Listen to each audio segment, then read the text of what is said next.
नमस्कार मो channel Odia kitchen रे मु आपन को बहुत बहुत स्वागत जनाऊँगी। तो आज आपण मानक करके देखी सिमेई खीरी। जदि आपण मानक मो वीडियोटी भल लगे प्लीज लाइक करंतु आउ सब्सक्राइब करंतु आउ पाखरे आसुवा घंटी बटन को क्लिक करंतु। ताहले चलंतु स्टार्ट करबा। सिमेई खीरी पई मु ए सब सामग्री नेइछि। प्रथमे मु गोटे कड़ाई गरम करनौछि आउ सेथिरे मु 2 चम्मच खाइबा घियो बा गुआ घियो पकै नौछि।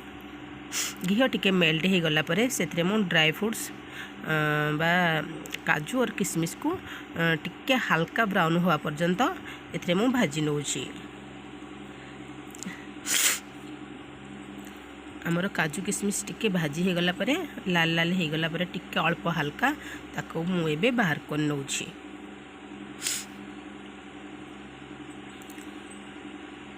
से सेम कड़ाई रे मुठी गोटे कप सिमेई नेछि आउ सिमेई को मध्य से मु पकई नौछि आउ सिमेई को भाजी नौछि। एबे सिमेई हमर अल्प हल्का ब्राउन हुआ पर्यंत आमे भाजी नबा।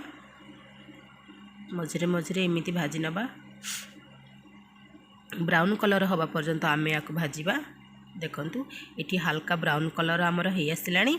एबे याको आमे गोटे जगह को बाहर करनबा। से सेम कड़ाई रे एठी मु गोटे पिंच जीरा नेछि, गोटा जीरा आउ 2टी लवंग नेछि।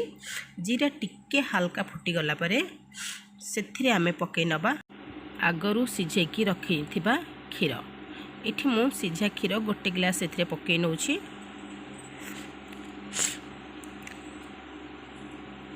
आउ ताकू टिके गोळे नौछि। खीर को आमे टिके छाड़ी दबा फुटिबा पई। खीर हमर हल्का फुटी हो गला परे ताकू एमती टिके आमे गळे नबा आउ सेथिरे आमे पकै नबा आगरु रखी थिबा सिमेई को। आ ताकू भल भाबरे टिके एमती गळे नबा।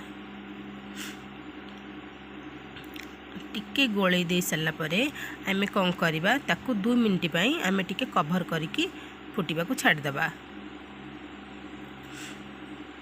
हमर 2 मिनिट हो आसिलानी। लीड खोली आम बाहर करनी देखि नबा। देखंतु सिमेई को आमे एमती हल्का मझरे मझरे गोळे नबा।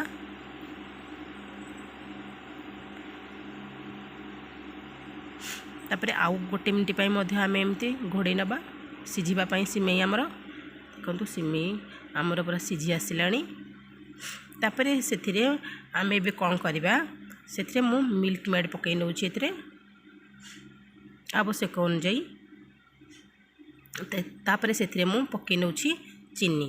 आपणक स्वाद अनुसार आपणक जेमती मीठा खाइबे सेतिके अनुसार आपण चीनी कम बेसी करि परिबे। से सब को आमे एकाठी सब गळे नबा भल भाबरे एमती। देखंतु चीनी आ मिल्क मेड हमर मेल्ट हो गला। तापरे सेथिरे मु अध ग्लास खीर सेथिरे मु मिसै नौछि आ ताकू हल्का हल्का करिके एमती गोळे नौछि भल भाबरे। आ ताकू आमे गोटे मिनिट पई टिके छाड़ देबा फुटिबा पई। हमर टिके फुटी गला परे देखिबा हमर सिमेई एठी पूरा रेडी हो जाईछि। देखंतु पूरा बहळी हमर सिमेई खीरी रेडी हो जाईछि। तापरे सेथिरे आमे एबे पकै नबा आगरु भाजी की रखी थिबा ड्राई फ्रूट्स आ किछि मु पकै नौछि। सेथिरे आ किछि मु रखिछि डेकोरेट करिया पई। तापरे से सब को आमे भल भाबरे एमती मिसै नेले।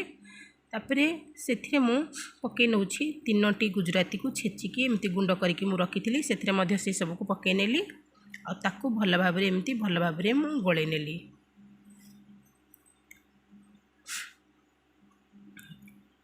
एठी हमर पूरा परफेक्ट रेडी हो गला सिमेई खीरी। याकू मु एबे गोटे प्लेट को बाहर कर नौछि। हमर पूरा गरम गरम सिमेई खीरी रेडी हो गला। आपण माने याकू घरे निश्चिंत बनातु। आ केमती लागला मते कमेंट करंतु। रहउछि नमस्कार जय जगन्नाथ।